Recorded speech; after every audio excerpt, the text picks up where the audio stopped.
Hey, Top Analyze Math Industry, and we are going to take a look at the compound interest.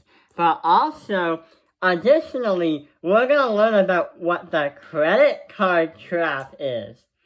So, in the last video, we were doing some pre-calculus, and we were trying to understand what that letter E represents in mathematics.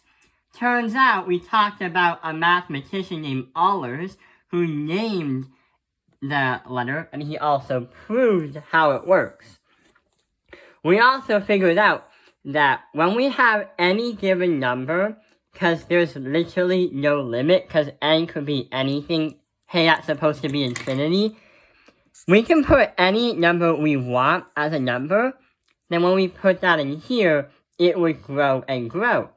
The reason why Euler wanted to do this is because he wanted to find out how much money a rich family can accumulate over a given period of years. So he wanted to see how fast money would grow if it was compounded. So that's what we're going to do, is we're not going to see the letter E in the formula. However, we are going to understand the importance of E's presence in mathematics, as well as the so-called credit card trap, because that uses compound interest. So, there are good sides and bad sides to compound interest. We are going to learn about the bad side at the end of the part of the video. But the good side is that you can actually build up wealth, just like what Euler said earlier in the video, that you can build up wealth and see how it grows. This is a faster method when you are trying to save it and deposit it in a bank. So if you deposit $2,000 into the bank and the interest rate is 9%, how much money would you accumulate in 10 years? So we're trying to understand, if we put $2,000 into the bank with a 9% interest rate, how much would we have and how much would it be in 10 years? To solve this out, what we have to do is use a formula. So we have the formula right here. A is going to equal P parentheses 1 plus 1, divide that by n to the exponent. So the 1 right there is actually supposed to be an R. We're going to explain.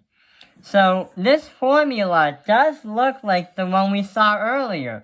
When we saw the formula for E, 1 plus 1 divided by n, parentheses, exponent as n, is basically the same thing as saying 1 plus r divided by n as a fraction, parentheses, nt. When you talk about the limit, where it said, in this equation right here, you can put any number between negative infinity and positive infinity, and you can see how it grows. Instead of having a limit in there, we're going to use the P, the principal, how much money we put in the bank in the first place. And A represents how much we have after 10 years have passed. So let's see how it works. So we know A is our answer. P is going to be our principal. That is $2,000. 1 plus R represents the rate, 9%. N represents the number of times that we get an upgrade with our money, how many times that it actually grows in the bank per year. We're going to say that it's going to compound every month. So I'm going to say 12 times per year, because there's 12 months out of the year. And T represents time. And what I'm going to do with that is I'm going to put it to 10 years. We're going to make some changes. Instead of getting the money every month, we're just going to keep it to getting the money once a year. So instead, I'm just going to get rid of the 12s and just keep them as 1.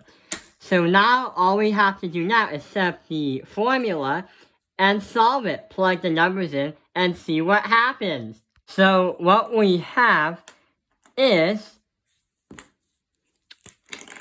our answer, or accumulated wealth, is going to equal 2,000.